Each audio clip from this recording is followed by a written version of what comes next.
السلام عليكم ورحمة الله، ازي حضراتكم عاملين ايه؟ يا رب تكونوا في احسن صحة واحسن حال. معاكم دكتور اسامة عرفة، استشاري طب الاطفال وحديث الولادة ببورسعيد. وسؤال قبل الفطار.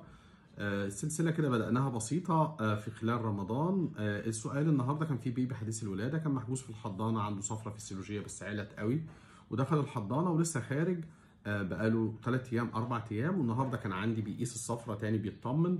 قسنا الصفرة، هو كان خارج من الحضانة درجة الصفرة كانت حوالي 5 أو 7، النهارده انها 10 11. فمامته قلقت جدا وقالت لي ازاي هتزيد تاني وهيدخل الحضانة تاني ولا لا.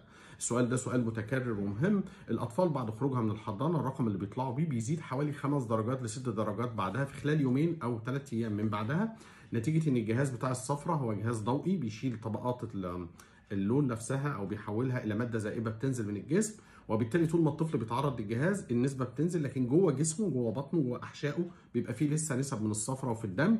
فدي مجرد ان الجهاز بيقف بيطلع تاني على السطح، المفروض احنا بنشغل الجهاز وهكذا. عشان كده احنا حتى كتير جدا في الاحوال في موضوع الحضانه بنشغل الجهاز انترميتنت، يعني ما بنشغلوش بصفه مستمره، بنريح شويه ونشغل شويه. الصفرة بتطلع لفوق على الجلد، الجهاز بيأثر عليها بتنزل وهكذا. يبقى الخلاصه ان اي طفل خارج من الحضانه برقم معين قد يزيد الى 5 أو 6 درجات على الرقم ده، بس غالبا ما بيرجعش تاني يدخل الحضانه. طب نعمل ايه لما يطلع من الحضانه عشان ما يزيدش زياده كبيره؟ احنا مهم قوي الرضاعه، يرجع للرضاعه الطبيعيه، نزود الرضاعه على قد ما نقدر.